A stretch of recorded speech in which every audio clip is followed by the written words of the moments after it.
In all parts of our country, in each neglected village or new settlement, the Christian female teacher will quietly take her station, teaching habits of neatness, order, and thrift, opening the book of knowledge, inspiring the principles of morality, and awakening the hope of immortality.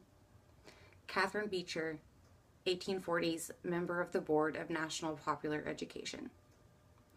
In 2011, the National Center for Educational Statistics reported that 76% of public school teachers are female.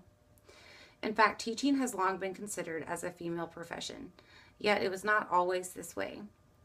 Looking back through history, we can see that the female teaching community has a relatively long history of oppression, thwarted opportunities, and social justice.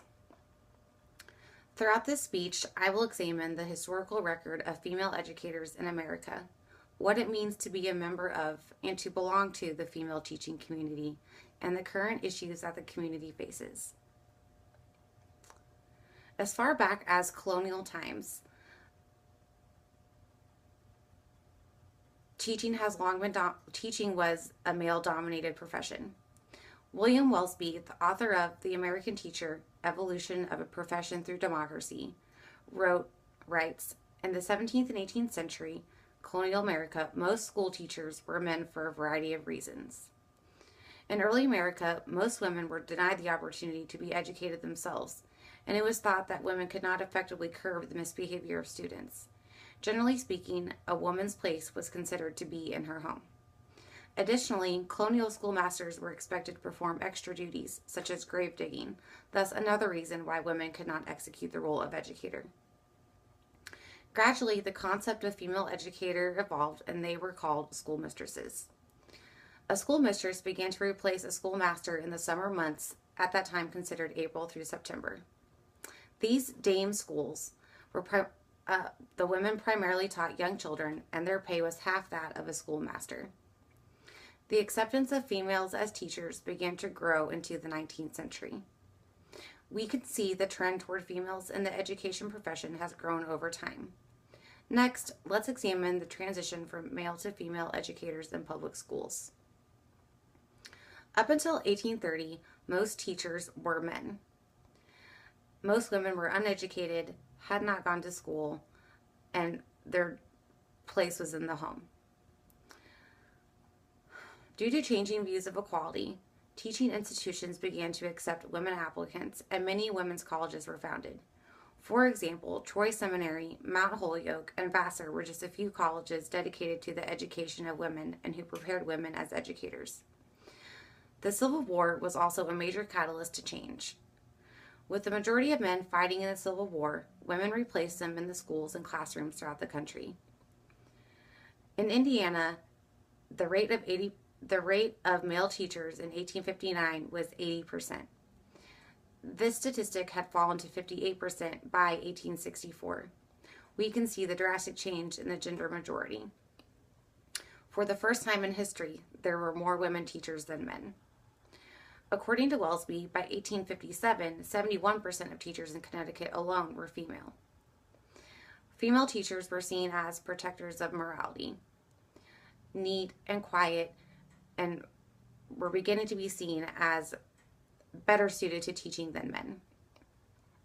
There was a major change in society's view toward women as teachers. Now, let's take a look at the status of female educators today and the contemporary issues that they face. The roles female educators have fulfilled over the years has evolved. Initially, women were considered moral guardians, then a little bit later on, social workers, and then to vocational advisors. According to Joel Spring, author of American Education, professionalization of education led to the concept of teaching as a profession.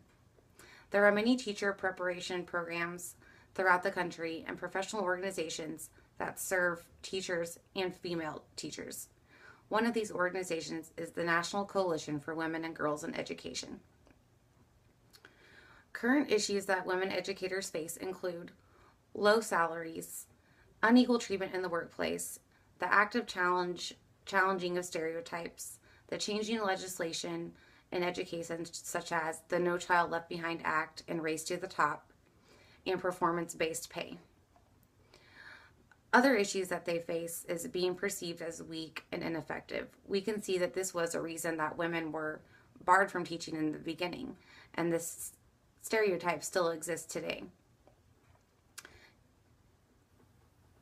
The low proportion of male teachers to women teachers now means that male teachers are sort of seen as a hot commodity.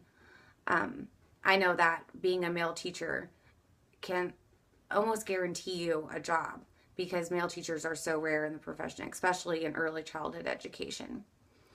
Being a female teacher in a female dominated profession, you have to really stand out from the pack because there are so many people, so many women who are trying to achieve the same goal as you.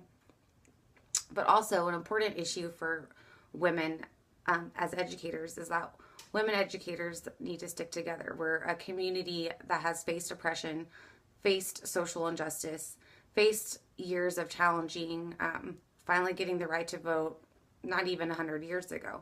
So our work at challenging stereotypes and attaining social justice is not done. And so organizations such as the National Coalition for Women and Girls in Education are very important to help women stand together in education and stand together to work for what is right. Throughout this speech, we have learned about the history of female educators in America, the past issues that women educators faced, and the current issues that women still face today.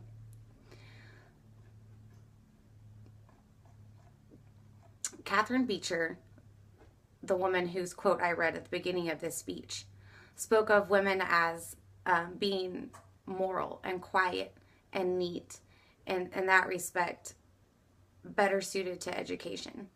But women teachers are not just quiet or neat. They are smart, they are creative, they are innovative, they wear many hats. They really are amazing. So, and I believe that of all teachers. But throughout all the issues and oppression and challenges that women educators face, it's more important than ever that we stand together and embrace these organizations that help us unify and work towards a common goal.